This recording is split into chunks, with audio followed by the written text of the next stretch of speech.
నమస్కారం, welcome to our channel. November మాసంలోని ద్వాదశ రాశుల ఫలితాలు ఏ విధంగా ఉన్నాయో తెలియచేయడానికి ఈ రోజు మనతో పాటు ఉన్నారు ప్రముఖ జ్యోతిష్య, వాస్తు మరియు ఆధ్యాత్మికవేత్త, అలాగే శ్రీ విద్య ఉపాసకురాలు జయప్రద అమ్మగారు. మరి అమ్మవారితో మాట్లాడి ద్వాదశ రాశుల ఫలితాలు ఏ విధంగా ఉన్నాయో అడిగి తెలుసుకుందాం. అమ్మ నమస్కారం. అమ్మ నమస్తే అమ్మ. శ్రీమాత్రే నమః. అమ్మ, మిథున రాశి వారికి వచ్చేసి ఈ నవంబర్ మాసంలోని ఎటువంటి ఫలితాలు రాబోతున్నాయి అంటారు? మరి వీరికి ఏ విధంగా ఉండబోతుంది అంటారు? తప్పకుండా మిథున రాశి వాళ్ళకి ఈ మాసం ఎలా ఉంటుంది అన్నకంటే ముందు గోచార ఫలితాల్లో గోచారంలో ఎవరెవరు ఏ గ్రహాలకు ఎక్కడ ఉన్నాయో చూసుకుందాం. ఫస్ట్ మిథున రాశి వాళ్ళకి రాశాధిపతి ఎక్కడున్నారు, తర్వాత గోచారంలో గ్రహాలన్నీ ఎక్కడెక్కడ ఉన్నాయో చూసుకుంటే ఈ మాసంలో గురువు వృషభ రాశిలో వక్రగతితో ఉన్నారు. తర్వాత కుజుడు కర్కాటక రాశిలో ఉన్నారు. రవి తులారాశిలో ఉన్నారు. కేతు కన్యా రాశిలో ఉన్నారు.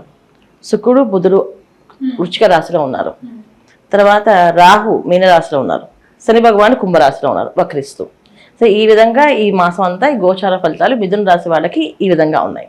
సో అందువల్ల ఏంటి అంటే ఇలా ఈ 9 గ్రహాలు ఇలా ఉండడం వల్ల చంద్రుడు ప్రతిరోజు మారుతుంటారు కనుక మన చంద్రుడి గురించి మనం చెప్పుకోవట్లేదు. రవి, బుధుడు, కుజుడు, శుక్రుడు వీళ్ళు అనుకూలంగా ఉన్నారా ప్రతికూలంగా ఉన్నారా అని చూసుకుంటే మిథున రాశికి కాస్తంత ప్రతికూలంగానే ఉన్నారు. ఓకే, ప్రతికూలంగా. సో ఈ రాశి అంటే బలహీనమైన స్థితిలో కుజుడు, బలహీన స్థితిలో రవి ఉండడం వల్ల కొన్ని విషయాలు వీళ్ళకి ఆటంకాలు అనేవి జరుగుతూ ఉంటాయి.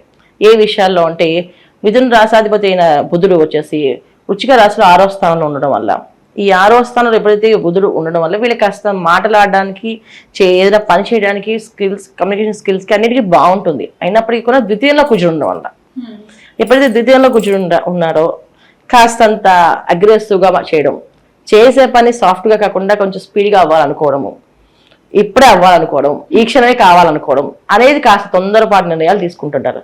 ఈ తొందరపడకుండా జాగ్రత్తగా నిదానంగా చేసుకుంటే బుధుడు ఒక అనుగ్రహం వీళ్ళకి కలుగుతుంది. ఖచ్చితంగా వీళ్ళు ముందుకెళ్ళగలుగుతారు ఏ పనైనా. అంటే మిథున రాశి జనరల్గానే వాళ్ళు స్టేబుల్గా ప్రతి విషయాన్ని ఆలోచించి తీసుకుంటారు నిర్ణయాలు. ఏది పెద్ద తొందరపాటు తీసుకోవడం ఉండదు.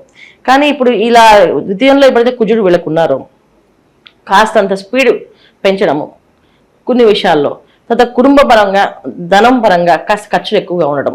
కుటుంబ పరంగా ఏంటంటే బయటికి వెళ్దామని కాస్త అంటే విహారయాత్రలకు వెళ్దామని కానీ, ఇంకెక్కడికైనా వెళ్దామని, తీర్థయాత్రలకు వెళ్దామని కానీ ఇలా ప్రతిదీ ఒక్కొక్క చార్ట్ తీసుకొని వస్తుంటారు వీళ్ళ దగ్గరికి. వెళదామా, బయటికి వెళ్ళాలనిపిస్తుంది, తిరుగుదాం అనిపిస్తుంది అని చెప్పేసి. సో ఈ విషయాల్లో మీరు టెంప్ట్ అవ్వకుండా వెళ్లకుండా ఇంట్లోనే ఉండడము, ఏదన్నా వెళ్ళాలంటే దేవాలయానికి వెళ్ళడము, దేవాలయంలో సేవ చేయడము, దేవాలయంలో అన్నదానం చేయడము, ఇలాంటివి చేస్తే ఎలాగ ఖర్చు అనేది జరుగుతుంది కనుక ఈ ఖర్చుని ఇలా మార్చుకుంటే మీకు అనుకూలంగా మారుతుంది గ్రహస్థితి. లేకపోతే కాస్త ప్రతికూలంగా కనిపిస్తుంది కనుక కాస్త ఇబ్బందులు పడే అవకాశం ఎక్కువగా ఉంది. అమ్మ, మరి మిథున రాశి వారికి వచ్చేసి సంతాన విషయంలోనే ఎలా ఉండబోతుంది? మిథున రాశి వాళ్ళు ఈ మాసంలో సంతానాన్ని కాస్త జాగ్రత్తగా చూసుకోవాలి. ఎందుకంటే వీళ్ళకి పంచమ స్థానంలో రవి కాస్త బలహీనంగా ఉన్నాడు, ద్వితీయంలో కుజుడు కాస్త బలహీనంగా ఉన్నారు. అందువల్ల ఏంటంటే వీళ్ళు కాస్త సంతానం విషయంలో జాగ్రత్తగా ఉండకపోతే సంతానం ఏం చేస్తుంది, కొత్తగా వాళ్ళు కొత్త విద్యలని, ఏదో విదేశాలకు వెళ్దామని, ఇది కొత్త ప్లానింగ్స్ అని, కొత్త వెహికల్స్ కొనమని, కొంత బైక్స్ కొనమని ఇలాంటివి కొన్ని ప్రజెస్ పెడుతుంటారు. కొత్త ఆలోచనలు కొనిచ్చడం వల్ల కాస్తంత ఇబ్బంది పడతారు. సంతానానికి అనుకూలంగా కనిపించినప్పటికీ కూడా వాళ్ళంతటి వాళ్ళు కష్టపడి వాళ్ళు చదవాల్సిన ప్రతి విషయం కనిపిస్తుంది ఇక్కడ. ఎందుకంటే ఇక్కడ దశమ స్థానంలో రాహు, తర్వాత శని భగవాన్ నవంబర్ 16 నుంచి శని భగవాన్ వక్రగతి వదిలి నార్మల్ స్థితికి వస్తున్నారు. అప్పుడు ఎప్పుడైతే 9th హౌస్ శని భగవాన్ అనేది వీళ్ళకి పనిచేస్తుందో తండ్రికి పిల్లలకి కాస్తంత ఇబ్బందులు, కాస్తంత డిస్టర్బెన్స్ వస్తాయి. ఎలాంటి పిల్లలతో మనకి వస్తాయి సమస్యలు, వాళ్ళు ఏదైనా ఎక్కువగా ఫోన్లు చూసినా, చదవకపోయినా, ఎగ్జామ్స్ సరిగ్గా రాయకపోయినా, లేకపోతే ఏదైనా వస్తువు కొని పాడు చేసినా, ఏదైనా చెప్పిన మాట వినకపోయినా, కాస్త బద్దకించిన, మొండితనం చేసిన తండ్రికి పిల్లలకి ఎక్కువ వస్తుంది. ఇక తల్లి విషయం, ఇంకా తల్లి ఏంటంటే ద్వితీయంలో ఎప్పుడైతే కుజుడు ఉన్నాడో, చతుర్థ స్థానంలో కేతు ఉన్నారో అసహనారాలు అయిపోతుంటాడు. అంటే అటు చెప్పలేక ఇటు చెప్పలేక మధ్యలో నలిగిపోతుంటుంది ఇవిడ. అందువల్ల ఏంటంటే కాస్తంత వీళ్ళు పిల్లల విషయంలో 1-2 సార్లు ఇద్దరు కూర్చొని ఆలోచించి చేద్దామా చేయకూడదా అనేది ఆలోచించాలి. సంతానం కోసం ఎవరైతే ఎదురు చూస్తున్నారో సంతాన యోగం కలిగే అవకాశం ఈ మాసంలో ఉంది. అంటే సంతానం పెద్దవాళ్ళు ఉంటే మిథున రాశి వాళ్ళకి వాళ్ళతో జాగ్రత్తగా వ్యవహరించాడు, వాళ్ళతో మాట్లాడేటప్పుడు చేసేటప్పుడు. సంతానం చిన్నపిల్లలు ఉంటే వాళ్ళ ఆరోగ్యం సరిగా ఉందో చూసుకోవడం, అనారోగ్య సమస్యలు, ఫీవర్స్ ఇవన్నీ వస్తూ ఉంటాయి, ఇవన్నీ జాగ్రత్తగా చూసుకోవడం. లేదు సంతానమే లేని వాళ్ళకి సంతాన యోగం కలిగే అవకాశం ఉంది ఈ మాసంలో. సో మిథున రాశి వాళ్ళకి ఈ మాసంలో ఎక్కువగా లాభం ఏదైనా ఉందంటే అది సంతానం వల్ల యోగము, భాగ్యము బాగుంది. ఈ విధంగా చేసుకోవచ్చు. అమ్మ, మరి ఉద్యోగస్తులకు అలాగే వ్యాపారస్తులకు కూడా మరి ఈ మాసంలోని ఎలా ఉండబోతుంది అంటారు? ఉద్యోగం చేసుకునే వాళ్ళకి అనుకూలంగానే ఉంది, ఎటువంటి ఇబ్బందులు లేవు. కాస్తంత అక్కడ చేసే పనిలో రొటీన్ పనిలో అలా చేసుకుంటూ వెళ్ళిపోవడం తప్ప కొత్తగా నిర్ణయాలు తీసుకోకూడదు. కొత్త ప్లేస్కి వెళ్ళాలి, కొత్త ఉద్యోగాలు వెళ్ళాలని అనిపిస్తుంది వీళ్ళకి. ఖచ్చితంగా కోరికలు కలుగుతాయి. ఎందుకంటే వీళ్ళకి 6వ స్థానంలో శుక్రుడు ఎప్పుడైతే 7వ స్థానానికి వెళ్తారో కాస్తంత తిరగాలి, వెళ్ళాలి అనే ఆలోచనలు వస్తున్నప్పటికీ కూడా ఆ కంఫర్ట్స్ అనేది ఉండదు. అక్కడ వెళ్ళడం వల్ల ఇక్కడ ఉన్న కంఫర్ట్ కానీ ఇంకా కొంచెం కష్టపడితే ఉంటుంది కానీ సుఖం అనేది ఉండదు. అందువల్ల మారకూడదు. సో అలాంటి నిర్ణయాలు ఏం తీసుకోకుండా మామూలుగా సాదా ఉద్యోగాలు ఈ మాసం అంతా చేసుకోవాలి. తర్వాత ఇంకో వ్యాపారం చేసేవాళ్ళు, 10వ స్థానంలో రాహు ఉండడం వల్ల శని భగవాన్ నవంబర్ 16 నుంచి వక్రగతి నుంచి నార్మల్ స్థితికి వచ్చడం వల్ల శని ఒక రాహు ఇద్దరు ప్రభావం పనిచేస్తుంటుంది. సో అందుకని వ్యాపారాలు చేసేవాళ్ళు కాస్తంత ఆలోచించి డబ్బులు తీసుకునే విషయంలో కానీ, డబ్బులు ఇచ్చే విషయంలో కానీ, ల్యాండ్స్ తీసుకునే విషయంలో కానీ, ఏదైనా కాంట్రాక్ట్స్ మీద సైన్ చేసేటప్పుడు కానీ 1 ఆలోచించి చేయాలి. పొరపాటున వెళ్ళి చేయడం వల్ల వీళ్ళని బాగా ఒక విధంగా వీళ్ళ జాతకంలో శని భగవాను యోగకారకుడు అయి ఉంటే ఖచ్చితమైన మంచి ఫలితాలు వస్తాయి.